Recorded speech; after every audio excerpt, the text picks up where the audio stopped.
The number was already on the display when Delegate Sora walked into the hall. She did not notice it at first. She was busy straightening her robe, adjusting the translation bead behind her left mandible, nodding to the Keth envoy across the chamber. The Galactic Concordate's Grand Assembly Hall on Vorath Prime was designed to impress. 600 seats arranged in sweeping tiers around a central floor. Light panels that shifted color by species to reduce visual strain. A ceiling high enough to accommodate the Drath, who stood nearly 4 meters tall and had a known discomfort with low spaces. It was the most sophisticated diplomatic chamber in known space, and on most days, the business conducted inside it carried the weight of civilizations. Today someone had put a number on the central display that made 2 Velthari delegates click their mandibles in a sound that translated, roughly, as suppressed amusement. The number was 47,003,809. Below it, in the clean font of the Concordat's standard data feed, a secondary line read, "Confirmed volunteer submissions, human species, response window 72 hours. Delegate Sora read it twice. Then she looked at her assistant, a young Velthari named Preth, who was already pulling up the full breakdown on a secondary screen. Preeth's mandibles were doing something they rarely did in a formal session. They were twitching. "Age distribution," Sora said quietly. Preth handed her the tablet. Sora read it.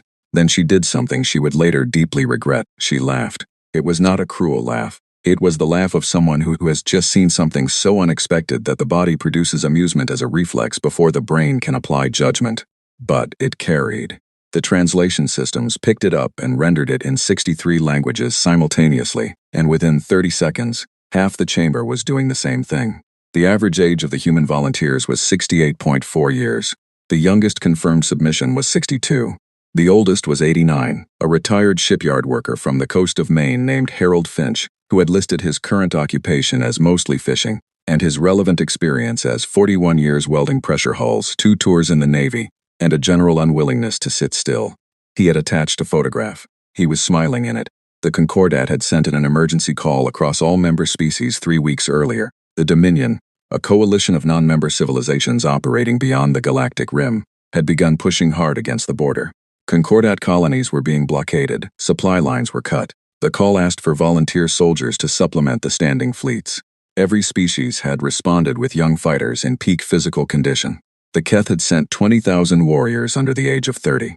The Lurn had sent 9,000 trained field medics, none over 40. The Velthari themselves had contributed a full division of their ground assault corps, average age 26.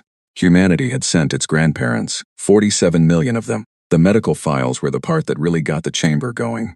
One volunteer, a retired coal miner from western Pennsylvania named Lou Garrett, was 74 years old and had a prosthetic left arm. The arm was listed as a non-disqualifying modification. Lou had noted in the comments field that the prosthetic was actually stronger than the original, and he considered it an upgrade. Another submission belonged to Walt Pruitt, 71, a retired Navy corpsman who had listed his relevant experience across 4 different lines because one line was not enough. Walt had attached a personal note. It read, "I have done this before. I am not afraid to do it again." There was Carol Vance, 68, a retired Army logistics officer who had managed supply chains through a Category 4 hurricane relief effort and had once kept a forward battalion fed and equipped for 6 days, using nothing but improvised transport and what she described as creative problem-solving. Her application had no personal note, just a clean list of qualifications, formatted precisely, with every date confirmed and every reference cross-linked. The Concordat intake system had flagged her file as unusually complete. It was the kind of application that looked like it had been filled out by someone who understood that the details were what kept people alive. Gene Okafor was 66. He had spent 22 years as a homicide detective in one of Earth's larger cities and had retired 2 years earlier after losing his wife to a long illness. His application was the shortest of any human submission. Name, age, relevant experience, 1 line. "I know how to read people in situations under pressure. I have been doing it my whole career." No personal note, no photograph, just the facts offered without decoration. Donna Hale was 63 and had spent 30 years as a wildfire crew chief in the forests of the American Northwest. She had managed evacuations, terrain navigation, and emergency coordination in conditions that had killed less experienced people. She had also, according to her file, written a training manual for new crew members that was still in use by 3 different regional agencies. Her application note said, "I am healthy, experienced, and available immediately." The chamber laughed at all of them. The laughter went on for nearly 2 full minutes, which in diplomatic terms was an eternity. The Keth commander in the military advisor section, a broad-shouldered reptilian officer named Vrak, who had fought in 6 engagements and never once been surprised on a battlefield, shook his head slowly. He said something to his aide that the translation system rendered as, "It is a gesture of solidarity. They are showing support without the capacity to contribute. We should accept it gracefully," his aide agreed.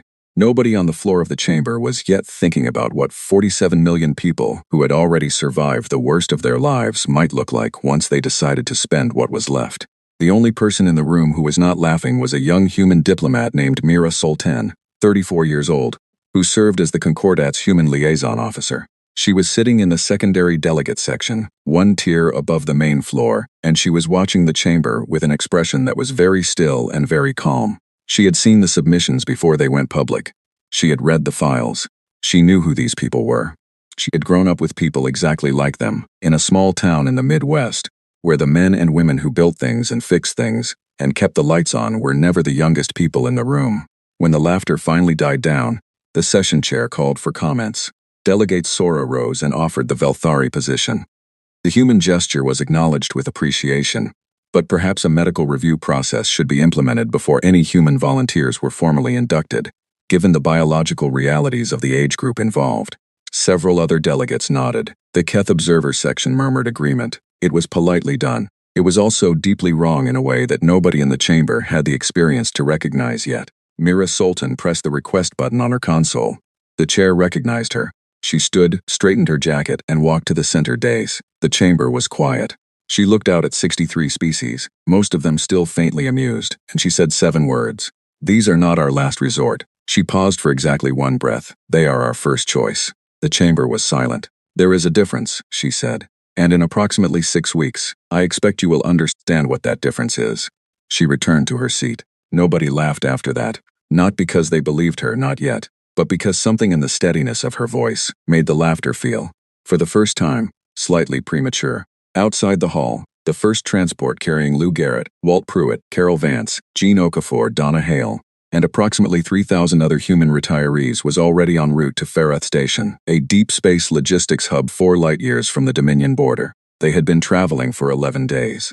Most of them had used the time to sleep, read, play cards, and in Lou's case, learn 3 words of Keth from a language primer he had downloaded before departure. The galaxy had decided they were a joke. They had not been consulted on that decision. They were about to offer a rebuttal. Ferreth Station smelled like recycled air and machine oil and something faintly chemical that nobody had ever been able to fully filter out of the ventilation system. It was a working station, not a comfortable one. The corridors were wide enough for cargo loaders, the ceilings were low, and the lighting ran in long strips of cold white that made everyone look slightly unwell. The Concordat officers who had been assigned to receive the human volunteers had been briefed to expect a difficult intake process. They had been told to be patient. They had been told to plan for slower movement, more medical interventions, and a generally reduced operational tempo. What they got, instead, started within the first 40 minutes of the transport docking. The intake bay was a large open space designed to process incoming personnel in organized waves. There were stations for identification, medical screening, equipment assignment, and unit placement. The Concordat had assigned 4 officers to manage the flow, supported by a logistics team that had set up the intake manifests the previous day. The manifests were the standard format, which meant they were sorted by species and biological classification, not by skill set or experience. For most incoming groups, this worked fine. For a group composed almost entirely of people who had spent their lives managing complex systems under pressure, it created an immediate and obvious inefficiency. Lou Garrett spotted it in about 8 minutes. He was standing in the identification line, holding his transit card, watching the intake process with a calm, assessing look of a man who had spent 4 decades running a mine crew and knew exactly what a poorly organized workflow looked like. The problem was simple. The medical screening station was positioned after the equipment assignment station, which meant people were receiving gear before anyone had confirmed what they were physically cleared to carry. This was creating a bottleneck at both stations, as records had to be walked back and cross-checked manually. Lou stepped out of the line. A young Concordat logistics officer, a Lurin named Tessic, who would later become very important to this story, moved to redirect him. Lou held up his prosthetic hand in a gesture of polite pause, pulled out a small notebook from his jacket pocket, and sketched a revised flow diagram in about 90 seconds. Then he handed it to Tessic, said, "This will get you through about 40% faster," and stepped back into the identification line. Tessic stared at the notebook. The diagram was correct, not approximately correct. Precisely correct, down to the staff positioning that would eliminate the cross-traffic at the bottleneck point. Tessick called over the senior logistics officer, a Keth named Grath, who was not yet a significant figure, but was watching from the edge of the bay with the skeptical expression he had been wearing since the transport docked. Grath looked at the diagram. He looked at Lou, who was now back in line and apparently reading a small paperback book he had produced from somewhere. Grath looked at the diagram again. He reorganized the intake bay according to Lou's sketch. The processing time dropped by 38%. Nobody from the original planning team said anything about this. There was not really anything to say. The medical screening went differently than Tessick had expected. He was the chief medical officer on the station's intake rotation, a Lurin with 14 years of field experience and a genuine professional commitment to doing his job well. He had reviewed the human medical files before the transport arrived and had prepared a detailed triage plan based on what he had read. The plan involved rerouting a significant portion of the volunteers to reduce duty classifications. Many of the files showed the accumulated physical record of long and physically demanding lives, replaced joints, old fractures healed improperly, chronic conditions managed with medication. Tessick had prepared briefing packets for the human liaison officer about the expected reclassifications. He was being responsible. He was being thorough. Walt Pruitt was his first patient. Walt sat down in the screening chair, gave his name and identification number without being asked, and waited with the patience of a man who had sat in a great many waiting rooms over the years and had made peace with the fact. Tessick ran the standard biological scan, reviewed the readout, and began explaining his reclassification recommendation in the carefully measured tone of a professional delivering difficult news gently. Walt let him finish. Then he said, "Can I ask you something first?" Tessick said yes. Walt pointed to the triage board on the wall behind Tessick, where the current patient queue was displayed. He identified 3 specific patients by number and explained that 2 of them were showing early indicators of a pressure-related circulatory condition common in species that had recently traveled through the specific type of jump point on the route from Earth to Farath.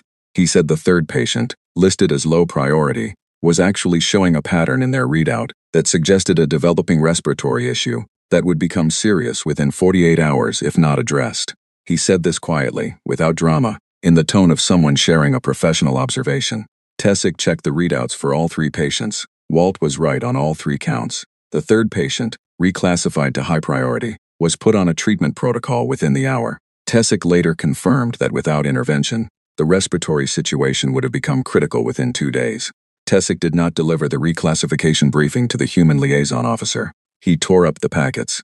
Walt was assigned as senior trauma coordinator for the station's medical bay within 4 hours of his arrival. When the Concordat Medical Command sent a query asking why a 71-year-old human volunteer had been placed in a senior coordinating role, Tessick replied with a 3-paragraph explanation that ended with the sentence, "His practical diagnostic accuracy in the first 2 hours of his arrival exceeded that of any intake officer I have worked with in 14 years." The query was not followed up. Carol Vance had a different kind of first day. She arrived at the supply management section, introduced herself to the officer in charge, a quiet Velthari named Oren, who had been running Farath's logistics for 2 years, and asked if she could review the current supply chain status. Oren, who had been told the human volunteers were here in a support capacity and should be given simple tasks, handed her the overview report. Carol read it in 11 minutes, which was fast. Then she asked for the detailed sub-reports. Oren provided them. Carol read those in 40 minutes and then sat quietly for a while, making notes in the margin of a printed copy she had asked for, because, as she explained, she thought better on paper. When she was done, she had identified a supply routing inefficiency that had been costing the station an estimated 15% of its daily resupply capacity. The problem had existed for 8 months. 3 previous reviews had missed it because it was created by the interaction of 2 separate scheduling systems that had never been evaluated together. Carol had spotted it because she had once managed the interaction of 4 separate supply systems during a disaster relief operation and had learned that the failure point was almost always in the space between systems, not inside any one of them. She did not announce this as a discovery. She wrote it up in a clear 1-page summary with a proposed correction and placed it on Oren's desk with a note that said, "This might help. Let me know if you have questions." Oren implemented the correction the next day. The resupply capacity improvement was real and immediate. Oren sent a short message to the station commander that afternoon. It said, "The human logistics officer should be given full access to the supply chain data and a support team. I say this without any reservation." Gene Okafor did not produce anything that could be measured in a report. What he did was harder to quantify. He spent his first 3 days on the station walking. He walked the corridors during all 3 shift changes. He ate in the common areas and watched the personnel there. He sat in the communication rooms for a few hours each afternoon and listened to the ambient chatter of a busy station at work. He said very little to anyone. He was not unfriendly. He was simply observant in the particular way of someone who has spent 2 decades in a job that required him to notice what other people missed. On the 4th day, he went to Carol Vance and told her that one of the Concordat supply officers in the northern loading bay was not who he said he was. He could not prove it yet. He said that directly. What he could say was that the officer in question walked differently depending on who was watching, used his right hand when he thought he was unobserved, but his left hand when he knew he was being seen, and had twice responded to questions about his home station, with answers that were slightly different in each telling. Small things, the kind of things that did not appear in any file and would not trigger any automated system. Carol took it to the station security coordinator, a Keth officer, who initially dismissed it as exactly the kind of vague concern that wasted investigative time. Carol was patient and firm. She said she was not asking for an arrest. She was asking for a quiet background check. The Keth officer ran it. The results came back in 18 hours. The supply officer's identity documents had been altered. He was later identified as a Dominion intelligence operative who had been in place for 4 months gathering resupply route information. The station commander called Gene in after the operative was detained. He asked Gene how he had known. Gene said, "I didn't know, I noticed." Those are different things. The commander wrote in his report that the human volunteer had demonstrated an observational and analytical capacity that significantly exceeded expectation. Gene read the report when a copy was forwarded to the Human Liaison Office. He did not comment on it. He returned to his afternoon routine of walking the corridors and watching the station work. Donna Hale had been given, as her initial assignment, a spot in the basic terrain navigation refresher course that all incoming volunteers attended. It was designed for soldiers new to off-world environments and covered basic survival principles, reading alien topography, and responding to environmental hazards. The instructor was a Keth officer with solid credentials. The course was competent. It was also, within about 40 minutes of Donna sitting in the back row, very clearly not covering the things that actually kept people alive when an environment turned hostile. She did not interrupt. She took notes. After the session, she asked the instructor if she could speak with him privately.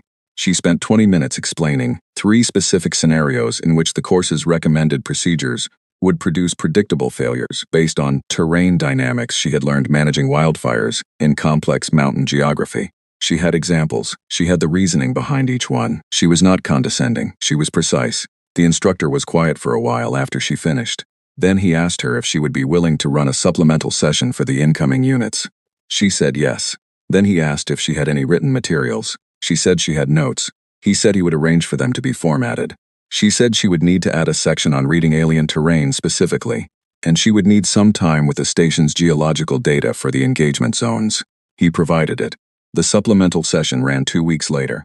43 soldiers from 5 different species attended. At the end, one of the Keth soldiers, young and not yet senior enough to have strong opinions about anything, came up to Donna and said that 3 of the techniques she had covered were things he had never seen in any Concordat training program. He asked where they had come from.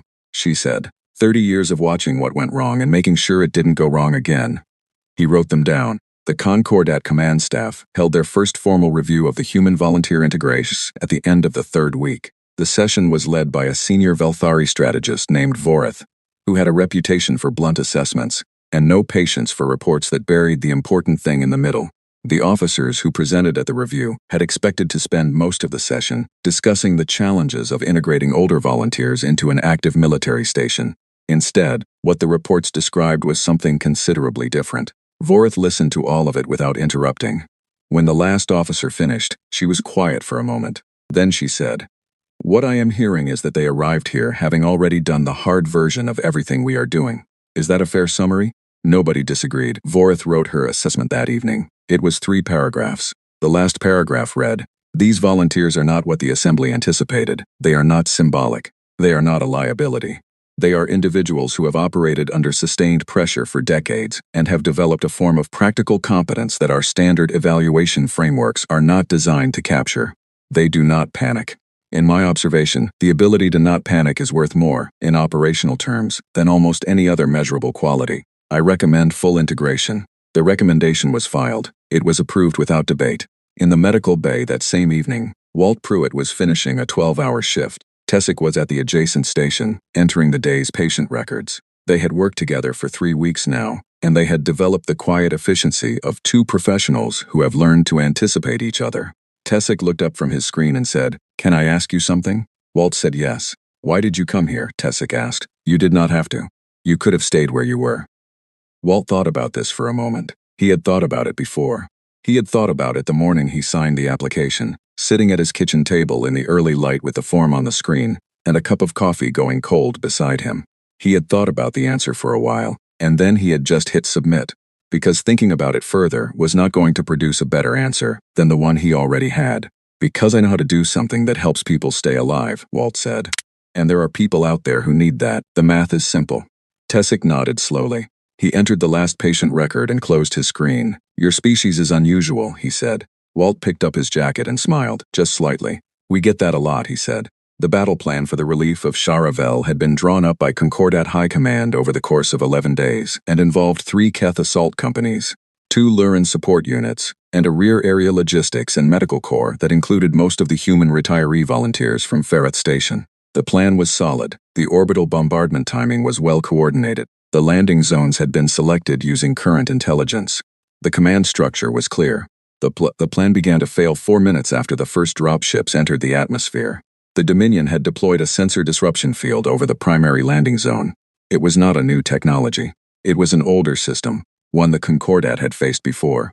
But the specific configuration used over Charavel was designed to target the frequency range that the Keth assault units relied on for their real-time coordination. When the field activated, the 3 Keth companies lost contact with each other and with the orbital command ships simultaneously. 2 of the companies were mid-descent. The third had already landed in what turned out to be not the primary landing zone, but a position 2 kilometers off target, in terrain that gave the Dominion ground forces a significant elevation advantage. The rear command post, positioned on a plateau 8 kilometers from the forward landing zone, was not in the disruption field's primary coverage. Its communication systems were functioning. What it was not by design was a combat command node. It had been set up to manage supply routing, medical coordination, and communication relay for the support units. The officer nominally in charge was a young Keth lieutenant named Davin who had strong organizational instincts and had never been in a position where the plan was no longer the plan. Davin had been in his seat for approximately 90 seconds after the disruption field activated when Carol Vance walked up beside him and placed a hand gently on his shoulder. "I need you to keep your voice calm and tell me what your communication channels are still showing," she said. Davin told her. Carol listened. She did not sit down. She stood behind end station with her arms crossed and her eyes moving across the 3 screens in front of her. And she began to think in the particular way she had learned over 30 years of managing situations where the original plan had stopped being relevant. The Keth First Company was down and off target. Their last known position was in a narrow ravine, and the Dominion elevation advantage meant any attempt to move from that position without support would produce losses. The second company was still in descent, communications unreliable, trajectory still recoverable if redirected in the next 6 minutes. The third company was at the correct landing zone but had no communication with the other 2, and did not know the first company was in trouble. Carol needed to redirect the second company, get a communication relay to the third company with updated information, reroute the medical unit to a position that could serve all 3 landing areas instead of just the primary, and do all of this using a command post that had not been designed to do any of it. She did all of it in 11 minutes. She used the rear post's communication system, which ran on an older band that the disruption field was not calibrated to suppress. She used Davin's staff to run physical relays to positions that extended the communication range. She used the supply routing software, which she knew better than anyone else on the station, to calculate new drop coordinates for the second company's revised landing approach. She did not shout, she did not panic. She gave instructions in the clear, direct tone of a woman who once coordinated food and medicine for a battalion of people trapped by floodwater, and had learned that a calm voice was the first thing you gave people who were scared. The second company landed on revised coordinates, in a position from which they could move toward the first company's ravine, with the elevation advantage instead of against it. The third company received updated information through the relay, and held their position, creating a stable anchor point for the assault. The medical unit repositioned to a central location that Donna Hale, who had been analyzing the terrain data for a different reason, and was standing at the back of the command post, pointed out could serve all 3 landing areas with approximately equal response time. Carol looked at Donna's suggestion, looked at the map, and said yes in the tone of someone who has been shown the right answer and recognizes it immediately. Lou Garrett was not supposed to be at the forward position. He had been assigned to a supply delivery team moving between the rear post and the forward staging area, a role that kept him several kilometers back from the actual landing zones. He was driving the third vehicle in a 4-vehicle supply convoy when a burst of static on the comm channel was followed by a fragmented transmission that included a set of coordinates and a word that every military person of any species recognized in any language because it had been part of human radio protocol for over a century. Pinned. The convoy was not a combat unit. The convoy had no weapons beyond personal sidearms. Lou had a prosthetic arm and a toolkit, and the accumulated knowledge of 4 decades working in spaces where panic was a luxury nobody could afford. He pulled the vehicle off the main track. The other drivers asked what he was doing. Lou said he was going to check something and they should stay with the vehicles. Then he took a handheld terrain reader, a first aid kit, and a flare launcher from the emergency kit in the back of his vehicle, and he went on foot toward the coordinates in the transmission. What he found was a crater, approximately 20 meters across, where a HFY team of 9 soldiers had taken cover after their dropship took a hit on landing. They were not wounded, but they were in a position where any movement above the crater's lip drew fire from a Dominion unit on the ridge above them. The HFY team leader, a young soldier named Prahl who had the controlled breathing of someone managing fear with considerable effort, looked up at the human who had just appeared at the crater's edge and said, in translation, "Who are you?" Lou said, "The man with the flare gun." "Have you ever been in a mine?" Prahl had not been in a mine. Lou spent 3 minutes explaining the principle of misdirection, using sound and light in an enclosed space, adapted for a ravine environment. He pointed out that the ridgeline above them had a narrow section, approximately 60 meters to the north, where the angle of the slope created a shadow corridor that the Dominion position could not see into directly. He said he was going to fire 2 flares, one to the south and one to the east, and that in the 40 seconds of disruption that followed, the fire team needed to move along the crater's northern edge and into the shadow corridor. He said he had used a version of this technique to extract 3 workers from a collapsed shaft during a flooding event in 2031, and that the principle was the same. Prahl looked at him for 1 second, then he looked at his team, then he said, the flares went up. All 9 Keth soldiers reached the shadow corridor. They were out of the Dominion's field of fire within the 40-second window. Lou was the last one over the crater edge. He moved, for a man of 74 with a prosthetic arm, with the calm efficiency of someone who had spent his entire adult life making decisions about how to move through tight spaces without getting anyone hurt. They reached the forward staging area 20 minutes later. Prahl reported in to his company commander. The commander looked at Lou and asked who had coordinated the extraction. "Prahl," said the human. The commander looked at Lou again, longer this time, with an expression that was not quite what it had been before. In the medical bay that had been set up at the central position Donna had identified, Walt Pruitt had been running for 6 hours. The mass casualty event had come in 2 waves, which was the harder kind, because the first wave depleted your resources and the second wave found you already stretched. Walt had seen this pattern before, during a hurricane response on the Gulf Coast, where the boats had come in faster than the helicopters, and the triage had to keep moving before the first wave was finished. He did not have everything he needed. He had considerably less than everything he needed. What he had was a trained team, a clear priority system, and 40 years of knowing which decisions produced the best outcomes when the options were all imperfect. Tessick worked beside him the entire time. They did not talk much. They did not need to. They had developed, over the weeks of working together on Ferreth Station, the kind of professional synchrony that is built by doing difficult work alongside someone whose judgment you have learned to trust. When Walt made a call, Tessick moved on it. When Tessick flagged something, Walt was already looking at it. The other medics on the team, a mix of species and experience levels, organized themselves around the 2 of them without being told to, because competence under pressure creates its own gravity. When the second wave ended and the immediate critical cases were stabilized, Tessick sat down on a supply crate and looked at the patient board. Every patient on it was alive, every one of them. In a mass casualty event of this scale, with these resources, that outcome was not statistically expected. Tessick looked at Walt, who was washing his hands at the sterilization station and already looking at the board to see what needed to follow up attention. Tessick said, "How?" Walt said, "You prioritize the ones you can save and you do not spend time on the ones you can't, and you keep moving forward. It is hard the first 100 times. After that, it becomes something you can do." "The first 100 times," Tessick repeated. "I have been doing this for 40 years, Walt said. "It adds up." The battle for Charavel ended with the Concordat position held. The Dominion had anticipated the assault and had prepared the disruption field with the specific intention of breaking the Keth coordination and routing the assault companies.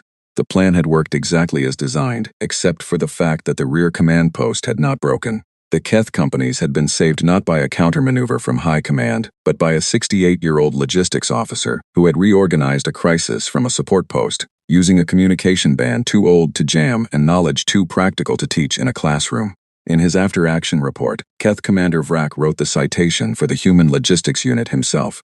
The Keth did not typically write their own citations. They had staff for that. But Vrak sat down the evening after Charavel and wrote the citation in his own words, and when it was submitted to the Concordat record, it was filed exactly as he had written it. The relevant passage read, "In my career, I have served alongside soldiers of 8 species. I have evaluated combat effectiveness by every measure available to military science. After the engagement at Charavel, I am compelled to add a measure that does not appear in our standard frameworks: the capacity to remain functional when everything has stopped working as intended. The human auxiliary personnel demonstrated this capacity at a level I have not previously observed. I recommend their designation be elevated without delay." The citation was filed. High Command read it. They upgraded the human unit's designation from auxiliary support to primary combat support the following week. Among the Keth soldiers who had been extracted from the ravine, word spread quickly about the human. With the flare gun and the mine analogy, Prahl told his company told the others. The story was retold, simplified, and slightly exaggerated with each telling, as stories always are, but the core of it stayed accurate. The old human with the metal arm had walked out to the front alone, with no weapon that mattered, and had thought his way through a problem that 9 trained soldiers had not been able to solve. Grath, the young Keth liaison officer from Ferreth Station who had been quietly watching Lou for weeks, heard the story in the common area of the rear post the evening after the battle. He did not say anything. He sat with his meal and listened to Prahl tell it, and then he sat for a while after Prahl moved on. Then he went to find Lou, who was in the supply section performing inventory with a clipboard, and the patient attention of a man who had done inventory 10,000 times, and still did it right every single time. Grath stood beside Lou for a moment without saying anything. Lou kept counting. Then Grath said, "In the Keth tradition, there is a word for an elder soldier who carries others to safety when it is not his duty to do so. It does not translate well into standard Concordat language, but I want you to know I am using it for you." Lou looked up from his clipboard. He looked at Grath for a moment. Then he nodded, once, in the quiet way of someone who has received a gift and knows the right response is not to diminish it with too many words. "Thank you," Lou said. He went back to his inventory. The news from Charavel moved through Concordat space the way important news always moved. Fast and changed a little by every telling, but holding its essential truth intact. The core of the story was this: the Concordat had come close to losing Charavel, and the thing that had prevented it was not a superior weapon or a tactical genius in the command chair. It was the steadiness of a group of older humans in a support post who had responded to a catastrophic failure of the plan by treating it as a problem to be solved, rather than a crisis to be survived. The reaction was not simple. In the Concordat assembly, Delegate Sora of the Velthari asked for a recess on the day the formal after-action report was distributed. She was seen in a corridor outside the chamber, in conversation with the Lurin chief medical officer for approximately 20 minutes. Nobody recorded what was said. When the session resumed, Sora rose at the first opportunity and made a statement. She did not use the word apology, because the Velthari did not have a cultural tradition that framed apologies the way humans did. What she did was move, formally and by name, to reclassify the human retiree volunteer force from their current designation to the primary combat support level that Vrak had recommended. She delivered the motion in the flat, even tone of a professional doing her job. She did not mention the laughter from 3 weeks earlier. She did not need to. The motion passed. Mira Sultan, sitting in the secondary delegate section, watched the vote with the same still expression she had worn the day the laughter had gone through the chamber. She wrote nothing in her notes. She simply watched the numbers on the vote display until they reached the threshold, and then she looked down at her hands for a moment. And then she looked back up. On Earth, the news from Charavel moved through the population with a quality that was hard to name. It was not quite pride, though it was close to that. It was more like the feeling of something confirmed. Many of the people who had submitted the original 47 million applications had done so while their families argued with them, worried about them, tried to talk them out of it. The families had not been wrong to worry, but they had perhaps been wrong about what their parents and grandparents and retired neighbors were still capable of. The second wave of applications arrived without a formal announcement. There was no new call. There was no government campaign. People simply started submitting, and within 10 days the number had climbed by 4 million. They were not all veterans. Clarence Webb was a retired cardiothoracic surgeon from Atlanta, 72 years old, who submitted his application with a cover note that listed his surgical hours, his current physical fitness assessment, and one line that said, "I still have steady hands. I checked this morning." Ruth Garza was a retired school principal from New Mexico, 69, who had managed a building of 700 children through everything from minor emergencies to a significant earthquake, and who wrote in her application, "I have spent 30 years solving problems before they became crises. I believe this is a transferable skill."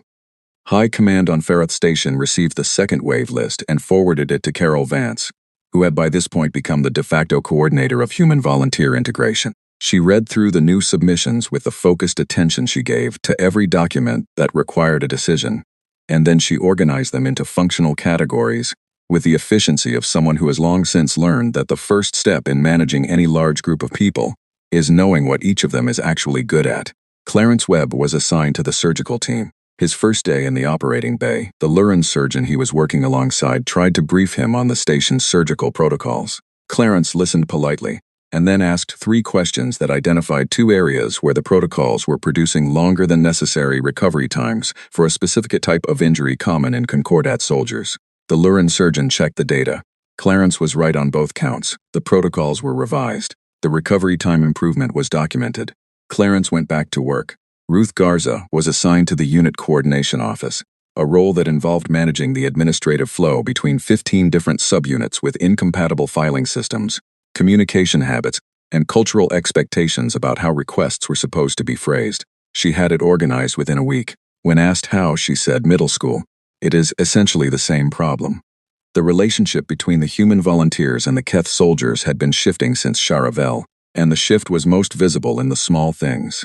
Keth soldiers who had previously walked through the common areas, without acknowledging the human units, began stopping to talk, not always in language, because the translation systems were imperfect, and sometimes produced genuinely confusing results, but in the gestural language of people who share a workplace and are beginning to understand each other's rhythms. Prall's fire team, the 9 soldiers Lou had extracted from the crater, made a habit of eating their evening meal in the section of the common area closest to the human volunteers. Nobody formalized this, it was simply where they went. Grath had been changed by Charavel in a way that he would not have been able to articulate precisely, but that was visible in how he moved through the station. He had requested, through the standard channels, to be reassigned from his general liaison role to a specific position embedded with the human auxiliary unit. The request had been reviewed by his commanding officer, who had noted in the approval that Grath had shown unusual initiative in making it. Grath had not thought of it as unusual. He had simply thought of it as the obvious next step. He spent a significant amount of time with Lou, who had accepted Grath's presence with the same undemonstrative ease with which he accepted most things. They did not talk about the extraction in the ravine. They talked about other things. Lou explained how a longwall mining system worked, using a napkin drawing, because Grath had asked what a mine was, and Lou found that if he started explaining things from the beginning, people generally understood them better than if he started in the middle. Grith told Lou about the Keth tradition of elder soldiers, who were called by a word that the translation system rendered as weight-bearers, meaning those whose experience was heavy enough to carry others across difficult ground. Lou thought about this for a while. Then he said, "We don't have a word for that. We probably should." The Dominion, meanwhile, had been doing its own assessment. The Dominion's intelligence division was composed of analysts with no particular interest in being wrong twice about the same thing. The report on the human volunteer anomaly was filed 3 weeks after Charavel and ran to 40 pages, which was long for a single-subject intelligence assessment. The analysts had pulled everything available.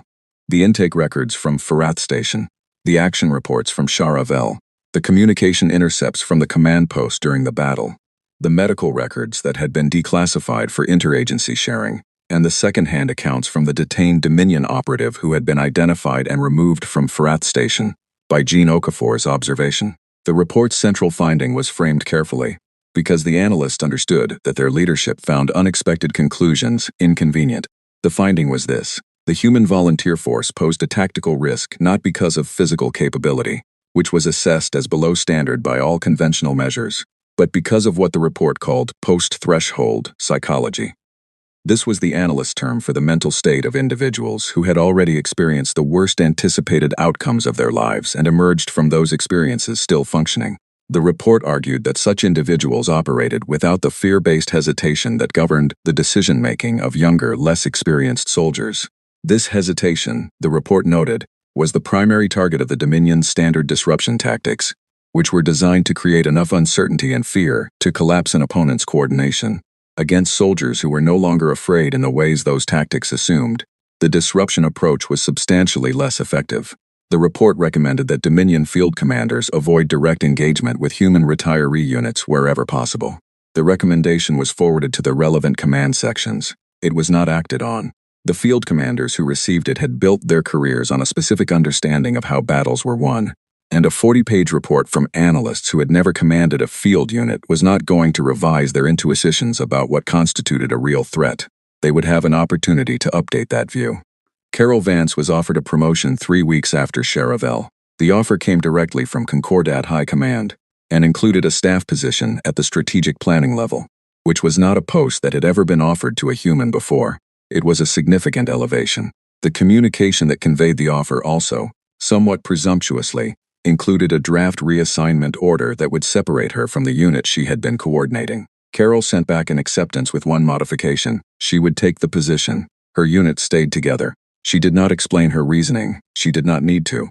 High Command reviewed the modification for approximately 4 hours and then accepted it, noting in the internal record that the human logistics officer's operational judgment has been consistently superior to expectation, and there is no administrative reason sufficient to override it. Oren, the Velthari logistics officer from Farath, who had implemented Carol's supply chain fix on the first week, heard about the promotion through the station's informal communication network. He sent Carol a short message. It said, "Congratulations, I hope they give you the resources you need. If they don't, I expect you will find them anyway." Carol sent back 2 words, "Correct.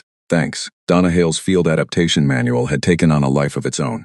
What had started as handwritten notes shared with a single training officer had been formatted, expanded, translated into 11 languages, and was being used in 4 different Concordat training programs by the time the second wave of human volunteers arrived. When Concordat Training Command asked her to produce a formal second edition, she agreed on the condition that she be given access to the terrain data from the Vel Arath system, which was where she understood the next major engagement was likely to occur.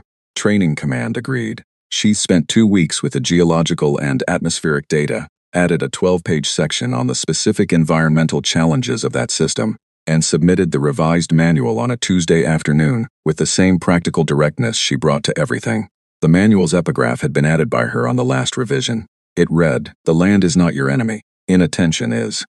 Gene Okafor, who was not a man who attracted attention or sought to keep it, had become a person of some informal significance on the station in the weeks after he had identified the Dominion operative. He had not done anything to cause this. He had simply continued doing what he had always done, which was walking the corridors, watching the common areas, sitting in the communication rooms in the afternoon, and listening to the ambient life of a station under pressure. But people had started noticing that Gene noticed things.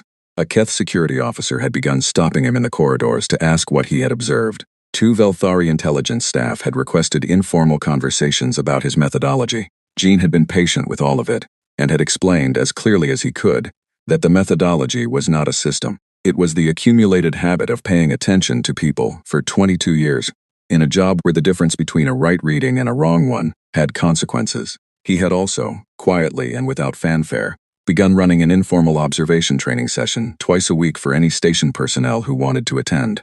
The sessions had no official designation. They met in a corner of the common area during off hours, and Gene sat in a chair and talked about what he had learned about reading human beings under pressure, and the small group who came to listen had grown each week.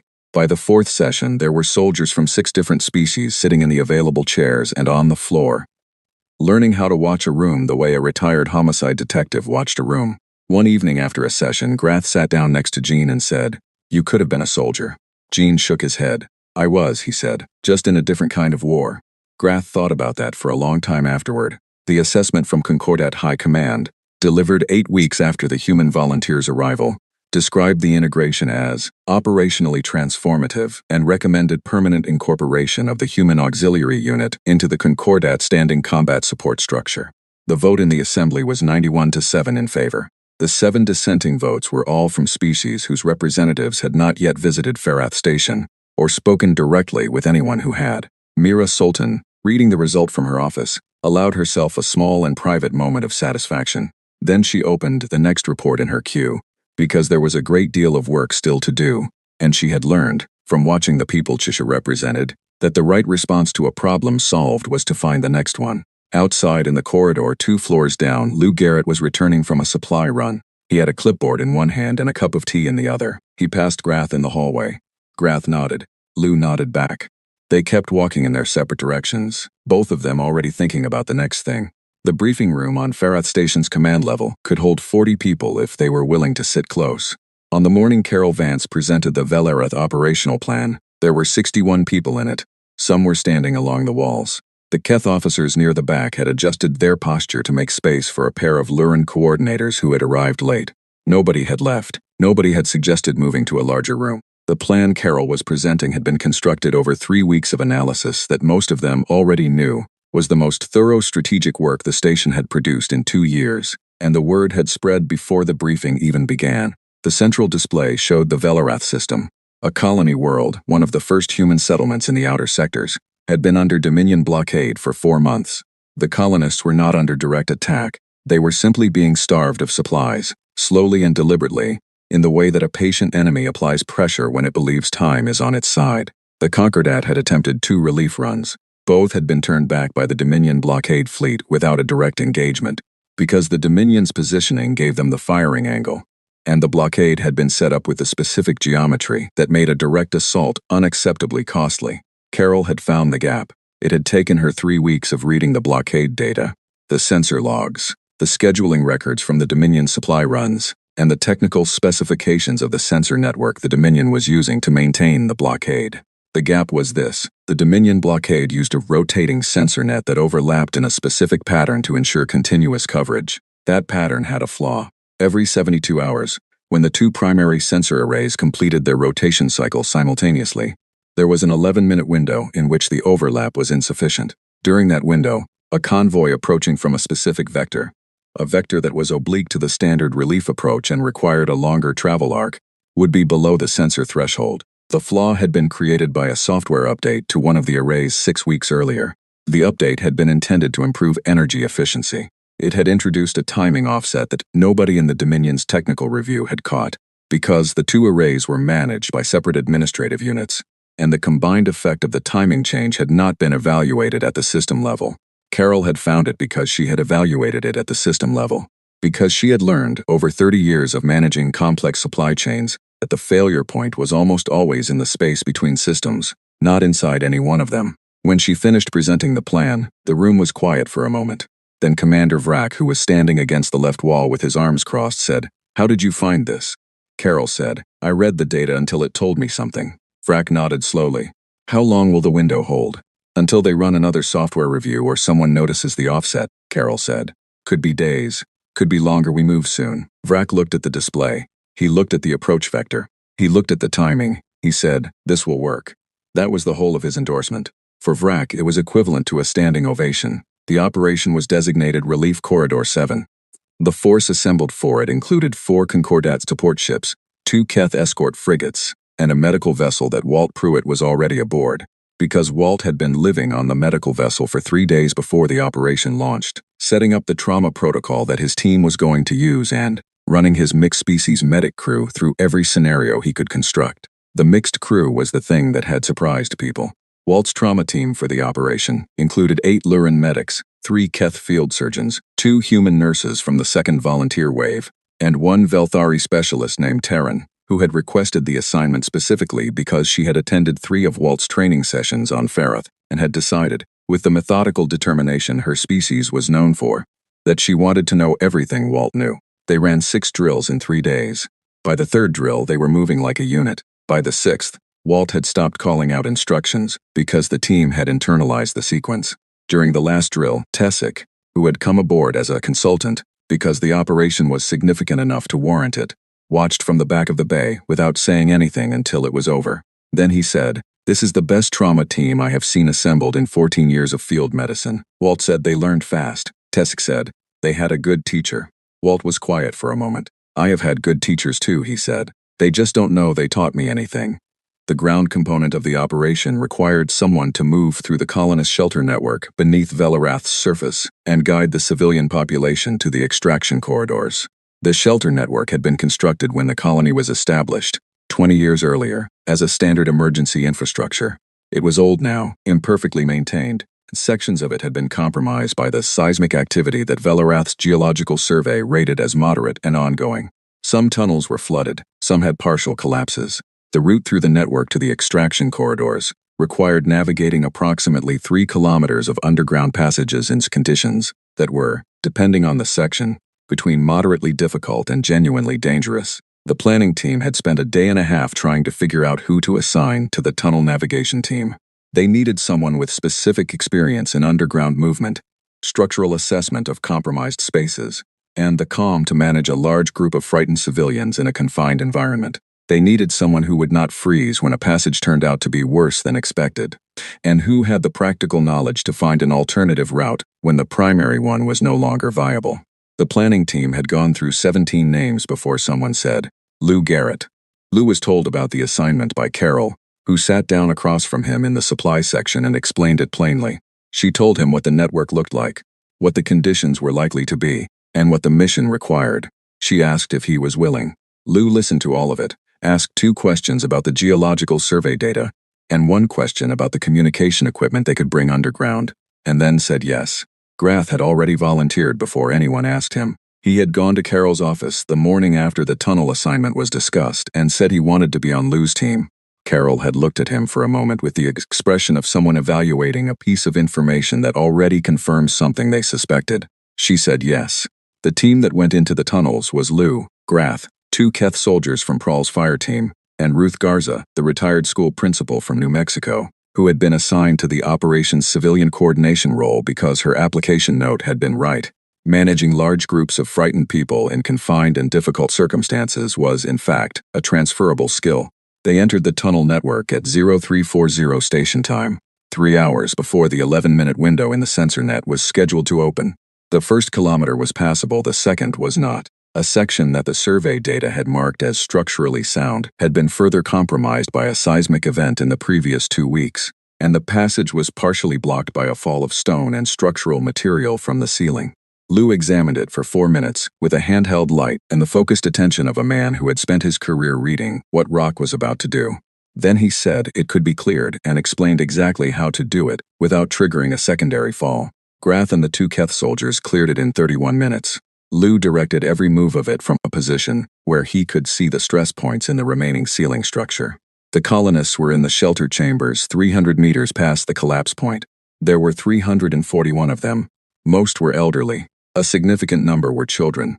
They had been in the shelters for 4 months, living on stored provisions that were down to their last 3 weeks. They were frightened, tired, and carrying the particular strain of people who have been patient for a long time past the point where patience feels sustainable. Ruth Garza walked into the main shelter chamber ahead of Lou and stood in the center of the room, and in a clear, calm voice that carried to every corner of the space, she said, "My name is Ruth. We are here to take you home. I need you to listen carefully and move when I tell you, and everyone is going to be fine." The room quieted, not all at once, but it quieted. Lou later said that watching Ruth work in that shelter chamber was one of the most impressive things he had seen in his life, and that he had seen some things. She moved through the crowd with the specific competence of someone who had spent 30 years managing the organized movement of people who were not necessarily inclined to organize themselves. She sorted families, identified the individuals who would need physical assistance, positioned the Keth soldiers where they could provide support without crowding the civilians, and got 341 people moving through a series of damaged underground passages in an ordered flow that maintained pace, prevented panic, and accounted for every person at every checkpoint. It took 2 hours and 17 minutes to get everyone through the network to the extraction corridor. At one point, in the deepest section of the 3rd kilometer, where the tunnel ceiling dropped and the flooding came to knee height, a child of perhaps 5 or 6 years stopped moving and began to cry with the exhausted, complete crying of a very small person who has been frightened for too long. Ruth was 3 positions back in the line. Lou was nearest to the child. He crouched down in the knee-deep water, put himself at eye level and said, "Hey, you know what I used to do when things got scary in the dark?" The child shook her head. I counted my steps, Lou said. Every step is one more step toward the light. You want to count with me? The child thought about this. Then she nodded. Lou took her hand with his good arm and they started counting. They counted to 112 before the tunnel ceiling rose, and the water receded, and the light of the extraction corridor appeared ahead. The child let go of his hand when she saw her mother at the end of the passage. She did not look back. Lou watched her go, stood up slowly, and kept walking. Above them, the 11-minute window in the Dominion sensor net opened at exactly the time Carol had predicted. The convoy moved through on the prescribed vector. The Dominion sensor arrays showed nothing. The blockade fleet saw nothing. The 4 Concordat support ships and 2 escort frigates passed through the sensor gap without a single alarm being raised. And by the time the window closed, the convoy was already inside the threshold that made engagement geometrically unfavorable for the Dominion fleet. In the command center of the lead Concordat ship, the officer watching the sensor board counted the seconds of the window in her head and said nothing until it closed. Then she released a breath she had been holding for 11 minutes and said, quietly, "Clear." The evacuation of the colonists was completed in 4 hours and 20 minutes. The extraction corridors connected to shuttle bays that had been pre-positioned outside the Dominion's coverage zone, and the shuttles moved the colonists to the support ships in 3 waves. When the last shuttle docked and the count came back complete, 341 colonists, 341 accounted for. The ship's commander stood at the count board for a moment and then turned to his crew and said, "All hands, the colony is clear." The complication came during the 3rd wave. Gene Okafor was not on the ground team. He had been assigned to the communications room of the lead Concordat ship, a role that Carol had given him because she had a specific sense of where his skills were most needed, and it was not in a tunnel. She had put him where people talked, because Gene's most valuable function was listening. The Dominion attempted a communications deception during the 3rd wave. It was a sophisticated operation, a false distress signal in the standard Concordat emergency frequency, formatted to replicate the signature of a damaged support ship, with coordinates that would redirect the convoy toward a prepared engagement zone, where the Dominion fleet had positioned itself to take the decisive shot. The signal was well constructed. It passed the automated verification systems without triggering a flag. The communications officers on 3 of the 4 Concordat ships were already processing the redirect when Gene said, "Stop." He had been sitting in the corner of the communications room, listening to the ambient chatter of the operation. When the false signal came in, he had not been monitoring that specific frequency. He had been watching the room, as he always watched rooms. What he had noticed was the communications officer's body language when she began processing the signal. She moved differently than she had been moving for the previous 4 hours. She moved with the small, subtle urgency of someone who has received important information and is acting on it without fully thinking it through first. It was a very small thing. It was the kind of thing that did not appear in any protocol and would not trigger any system. Jean stood up and walked to her station and looked at the signal. He read it twice. Then he said, "This is wrong." The officer said the verification systems had cleared it. Jean said, "The distress formatting is standard, the content is not. A ship that has taken battle damage does not include its full navigational complement in the emergency broadcast. There is no reason to send navigational data in a distress call unless you want someone to come to a specific place." The officer looked at the signal again. Then she looked at Jean. Then she put it on hold and flagged it for the ship's commander. The commander reviewed it with the tactical officer. They ran a secondary analysis. Jean's reading was correct. The coordinates in the signal placed the convoy directly in the center of the Dominion's engagement zone. The convoy was redirected away from it, and when the Dominion fleet fired on the expected position, the space was empty. The Dominion fleet disengaged 20 minutes later. There was nothing left to engage.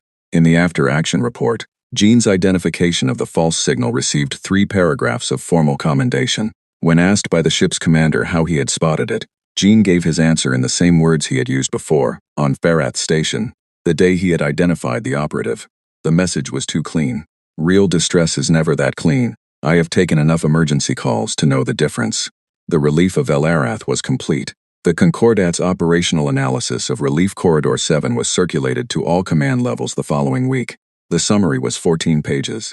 The relevant section, on the factors contributing to the operation's success, identified 2 primary elements. The first was the sensor gap analysis that had created the operational window. The second was described in 3 sentences. The stability of the mixed units throughout the operation was a decisive factor in preventing cascade failures at multiple critical junctures. This stability was anchored, in the assessment of the reviewing officers, by experienced human personnel who appear to have established a standard of measured competence that spread laterally through Allied units. The mechanism by which this transfer occurred is not fully captured by current operational frameworks and is recommended for further study.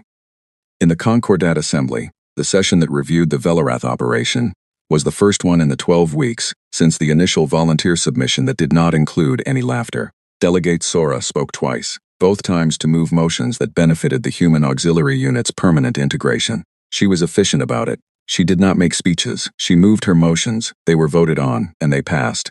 The Keth military section submitted a formal request to expand joint training programs with human auxiliary units across all Concordat military facilities. The request was approved. The Lurin Medical Division submitted a request for Walt's Unified Triage Protocol to be adopted as the Concordat standard. Tastsek had written the supporting documentation himself, in 6 languages, and had noted in the cover memo that the protocol had produced the best trauma outcomes in the Concordat's operational history. The request was approved.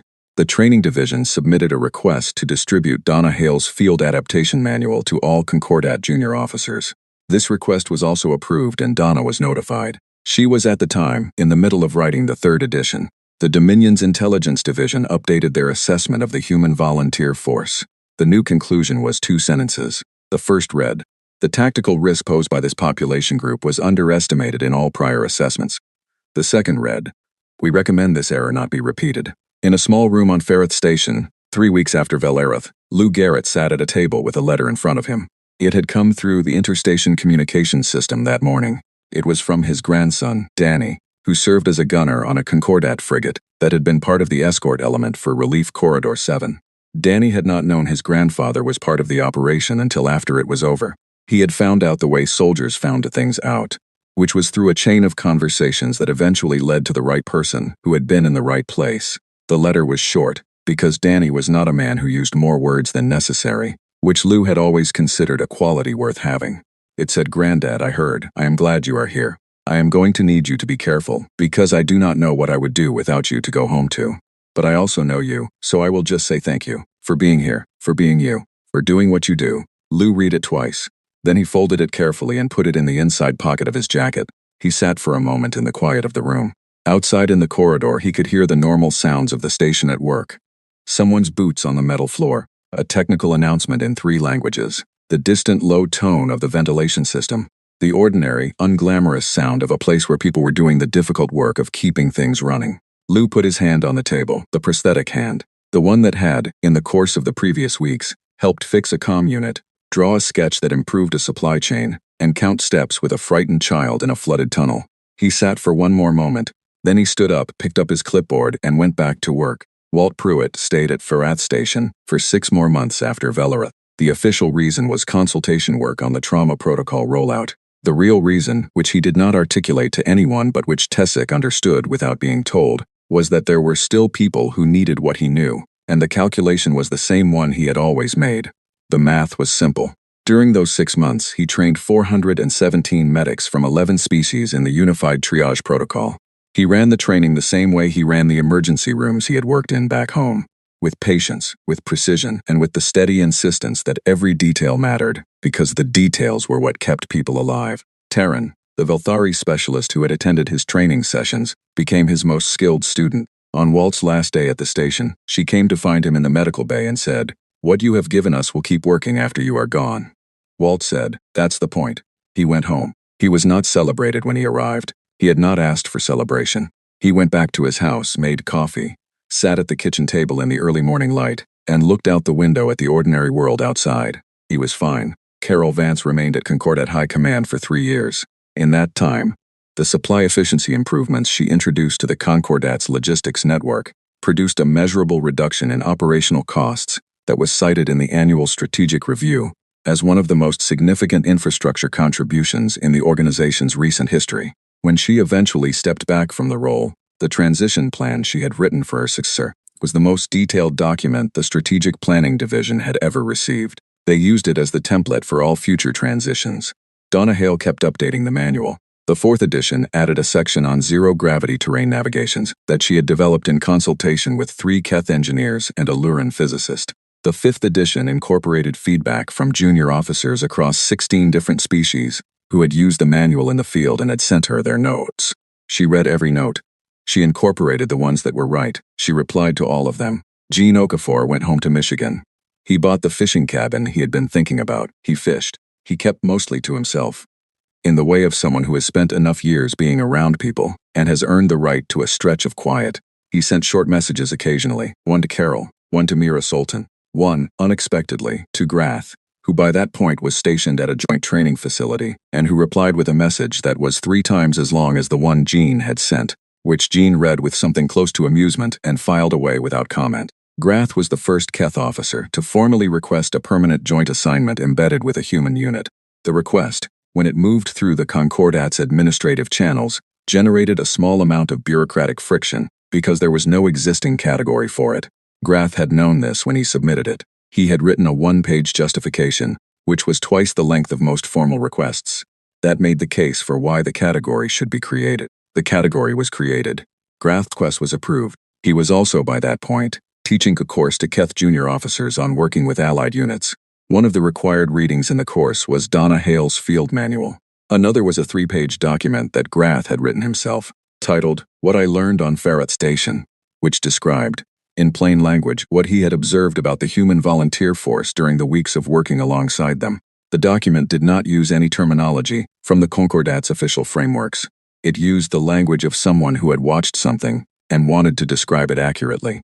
The document ended with one sentence. It read, They came when they were called, they did what was needed, and they asked for nothing in return. I have decided that this is the best definition of strength I have ever encountered, and I intend to try to live by it. The sentence was quoted in 2 subsequent Concordat policy documents and eventually appeared, translated, in a Velthari diplomatic publication on interspecies cooperation. It was attributed to a Keth officer and a human minor, which was not quite accurate but was not quite wrong either. Mira Sultan read the quote when the publication arrived in her office.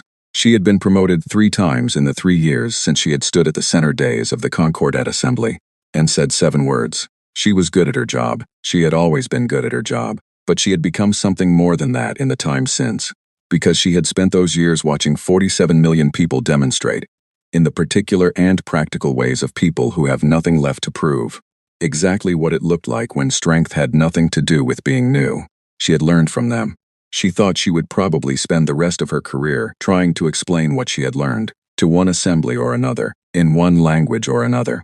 She did not mind. She had been given good material to work with. She put the publication on her desk, opened to the page with Grath's sentence, and went back to the next report in her queue. Outside the window of her office, the lights of Vorath Prime's station ring moved in their slow and ordered circuit, and somewhere beyond them, in the distances that were not distances anymore, the galaxy went about its work. It was a large and old and complicated place, full of species who had learned a great deal, and were still in the process of learning more. The lesson that had just been added to the curriculum was simple. Do not laugh before you know what you are looking at, and never, under any circumstances, decide that someone is finished before they have told you so themselves.